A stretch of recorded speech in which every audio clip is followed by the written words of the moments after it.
Okay, abusia yabemma kwaba sonko so ereba POG Media so yereba ko political highway ni so highway ni there ensem bebre wo so ayenso ya je peni se be me abidwafo no ahu de eko ene de eba yembonwura yensem ni no abusia eye Supreme Court and Parliament and sensem na ekoso eye lawyer Tsikata ode ensem bi ababetu dia wa expose eye Supreme Court evil plans against John Dramani Mahama enye asem ketu akra na asema odi tu dwa ne say eye the Chief Justice tukunu oye no eye coup plot bia omo plot against John Dramani Mahama ne NDC amanyoku no na Supreme Court ne NPP amanyoku no omo no eye constitution no na omo de omo pe esesa no and ode ope enso esesa constitution nso a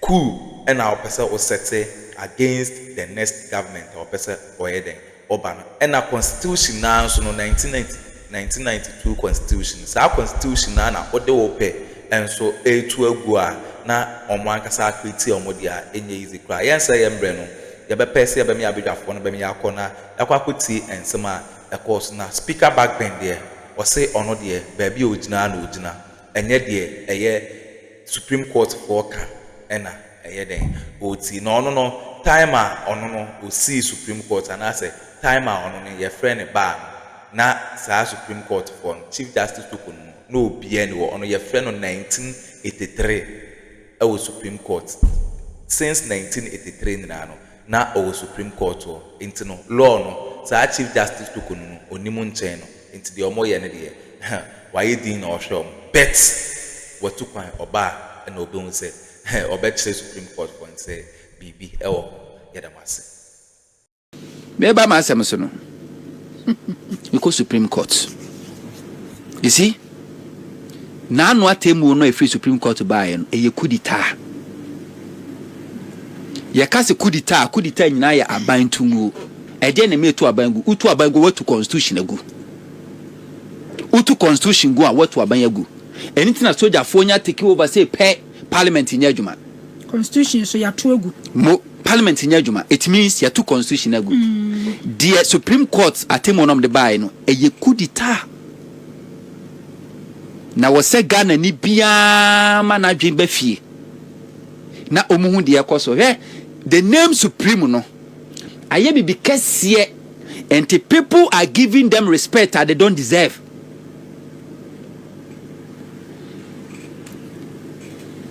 When the ultimate the Supreme Court judge, Emrani say we lawyer now I practice for 15 years. Ultimate Supreme Court judge, it me appointed.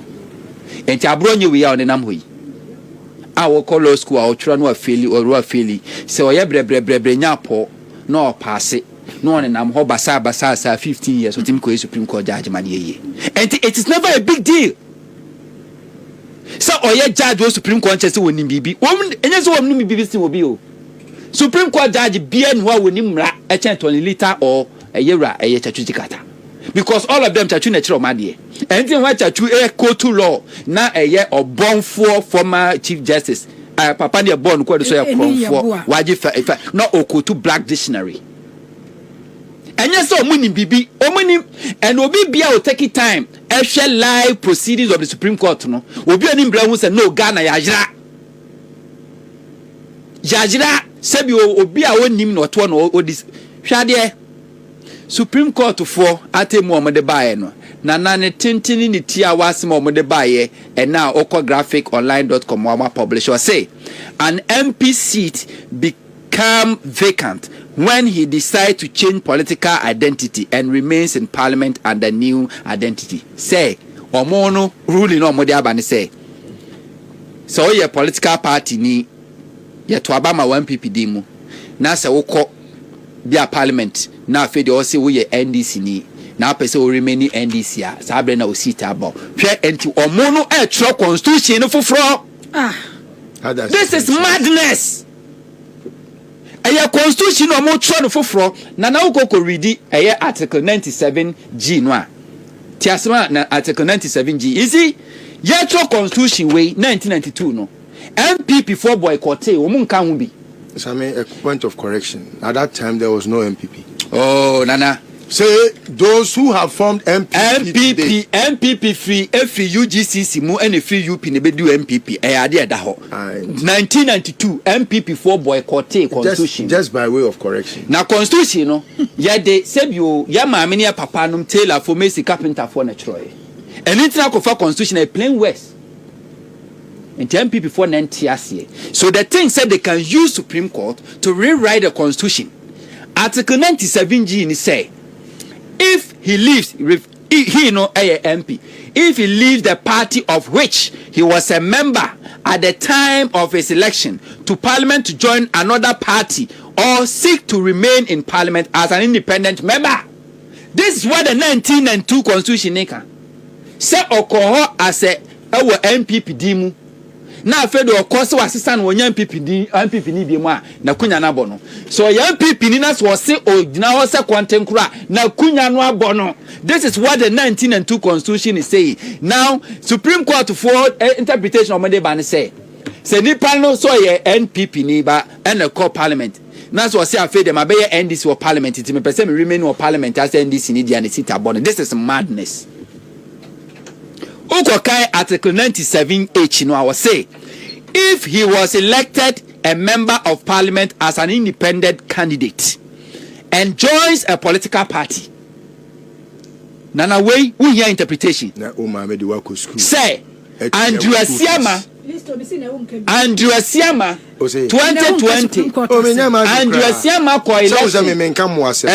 Asiama coalition as an independent candidate. Every name election as an independent candidate. Equal Parliament as an independent candidate.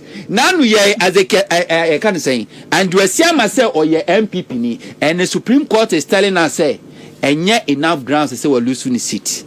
The seat in vacant. But 2020 there enough grounds to say. Yes, way overthrow or more overthrow the 1992 Constitution. So nobody should sit somewhere and think say will be to abayagwa a soldier buying and a soldier for the betutu and a civilian the betutu. Supreme Court judges on what time yes, regulation overthrow the 1992 Constitution. Say every Ghanaian I would cherish about 1992 Constitution. And him say Constitution in the Makwine. Emma said you be caught in a Supreme Court to church and walk a fan who dino. Constitution in the Makwine into Wuntimin Kohon fans uncle when any. It is almost one person constitution. No, that's almost two constitution. Good year. More died for was protected the law. The constitution is a moment to overthrow the constitution. And yeah, what do you expect from Sani Panua, also a criminal on the street? You know, this is very dangerous. So said the Abeduni say Ghana's democracy. No, 18 million Ghanaians at Tuabano. Your vote doesn't count. MPs are to about more 275. So our voting doesn't count. Their county is what the Supreme Court says. And their county not yenya Attorney General. Akojina Supreme Court say. Attorney General Akojina Supreme Court say. Yes. That act we know. Constitutional American. It was making reference to the next Parliament. Say it was making next Parliament say so yeah MP na so abana so assistant the party the constitution was referring to the next election. And the constitution no enim say asimensi eba Parliament was the next election occur we nti so punishment bi wo homa ne na yem postpone in for next election. Nana, can you vacate seat awon enya wo dia? Se si a wo tie akunya isu na metimi akasa na sorry. Se me bana se won tie akunya so how can I say vacate the seat? As we speak, those MPs now any candidate no more kono. Nobody knows whether say man for beto abama or mama masare ni bium. So how can the constitution say constitutional enim say nipa na be call for re-election and so on so by na so we know. How can the constitution prescribe punishment for that person? Now okono okori ni ba wi a constitution dey be punishment the person. This is madness. They are very shameful. Before you even go into the subject matter, let's look at the whole thing, the case from its very beginning. Someone files a writ, just a writ, without any affidavit. Now even High Court grab to me a file rate without an affidavit. Ruling. How? I mean how? So now you see sometimes. Medi Bagben Hoyao. Nobody should convince Bagben say, won't ye sa ruling in the Supreme Court? I think Bagben is that. And I know that Bagben would never. I mean, and it's almost Supreme Court pa on share date. No more na a yes speaker kunyanum. No more preside over Parliament. Oh, because the Bagben and I know. And yeah, there's a Bagben the Bayajuma. There's a constitutional crisis in our Parliament. There is no constitutional crisis. Constitutional crisis in the Supreme Court. One or more exposure. I want a constitutional crisis because if there's any crisis, it was Supreme Court in your Parliament. In your Parliament. Now we papa ko what for father that justice ne papa headmaster Kofoedua wo school fees nti na papa ko wia ne o mam ye yinadi afi wo be judge a hwede enkwase asema just NSW I contest on the ticket of NPP na speaker lawyer I raise objection say sa judge numu amode o ma be papa we die me ense what cases because ono no access or NPP ni na the Supreme Court for kwa akotena se I say whether or not justice in argument ni make sense make sense sa judge for no no na aside include the same and as the one I raise objection against is this not madness judging is over ye bi all latin nanama ye wade bi all latin your friend Nemos Judas in Corsasua. You cannot be a judge in your own court. But in Supreme Court, where you can be a judge in your own court. When I say Supreme Court, now, oh, they are no part of China. I judge for Numunua or Mudikai SG still execution to Mono. So I judge for Numuna and I vote 2 yes. Omunya see and Akuffo Akuffo and appoint 2 Munyina. Omunya and Akuffo Akuffo and appoint 2 Munyina. So what it means is that Akuffo and every weak leader with criminally minded like Akuffo will only appoint necessary bears with the same feathers flock together or be appointed ne like I can say and Akuffo no more in likeness no do makotena Supreme Court until 18 million Ghanaian voters your vote will not count. Parliamentarians 275 the mobekano will not matter.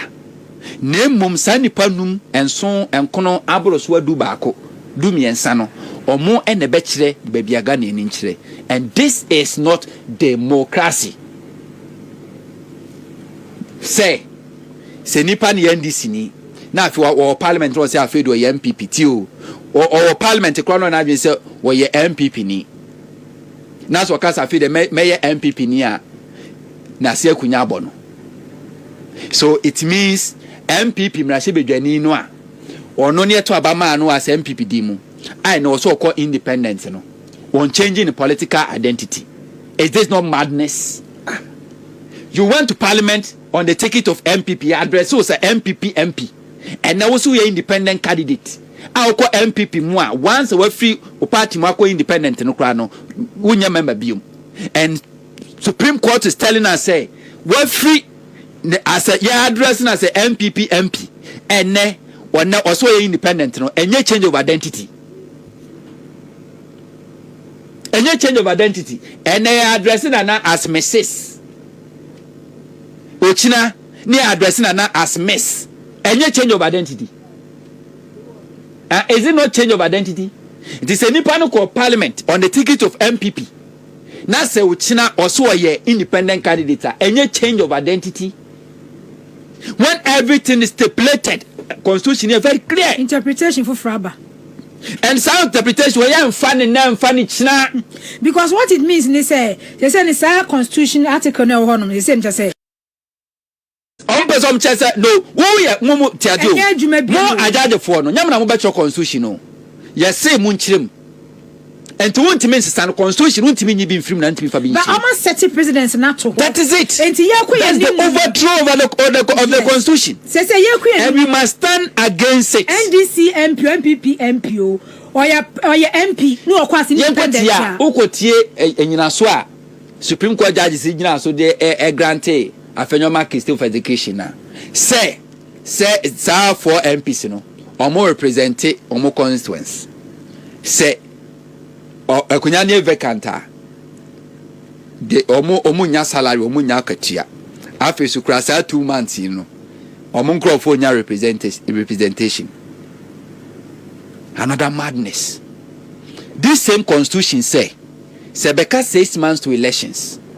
Na say MP who or resign and I say in a dia my enko by election.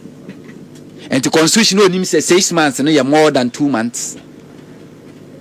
Na say MP ne betwa ne kana say ntwa ne kana Supreme Court fa ho bay. Are you know the same Supreme Court am deny the good people of Assin 1 whole year. Oma MP Parliament. And I say Assin of for no me enwe omo ye nkwakuo. This same Supreme Court say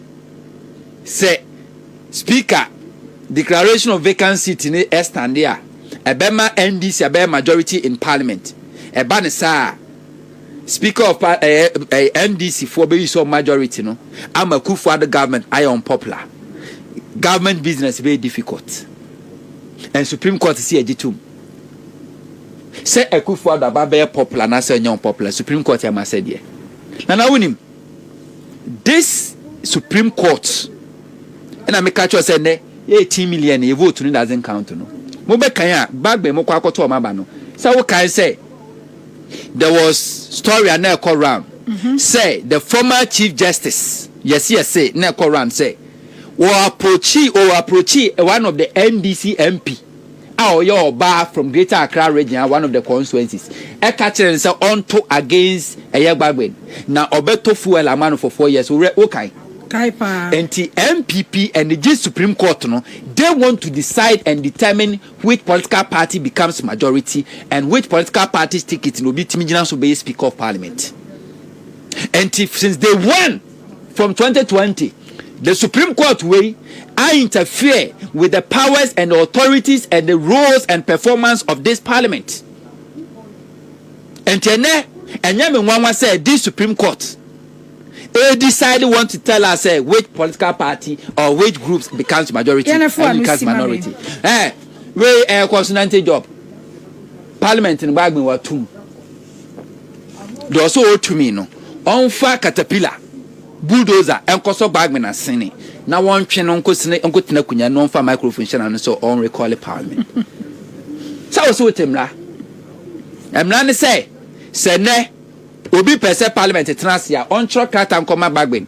Or truck cat and come Bagwin, a Bagwin or 1 week, 7 days. So obey take decision whether to call or not.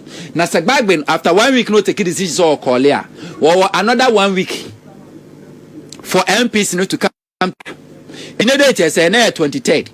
And he said, and Obi cry and then Obi betra. It will take 1 week, 7 days, plus 7 days, 14 days. Very good, 14 days. Into the 14 days, I become I said 28. And the 28th November. So this will be for Parliament now. And you want to tell me, say, MPs now will be on constituency here, Juma campaign. Will be join the campaign number because Akuffo the person or the task waiver. And the man and container and Kwama say, Papa. Parliament will be on Kobe. Momako on 6 January 2025. And it also a Supreme Court, no. Our office only 2 minutes Supreme. And into arms of government on the Wasro, no. So Parliament in Yajuma, maybe they can call Metimia. I call the Parliament. It was Supreme Court. Then no matter now, no matter why a Parliament and they said the yes, your Parliament and the conference center. And to also a busy Metimia for Supreme Court. Then the majority MP minority no matter no decided. Bagbin, a bachelor say with Mumla 1983 Bagbin original Supreme Court. 1983. Hey. Now original Supreme Court as a lawyer. Afenyomakia in 1979. Dabi. Afenyomakia in 1979. 83. 83 na Bagbin in the Supreme Court as a lawyer. Enti onu mra oni mo no nya bi ni de motu na enim guasie. What time aso? What is happening? We are sitting in a country when Parliament cannot sit. You have constitutional crisis enim guasie get to tokonu. Me da wase.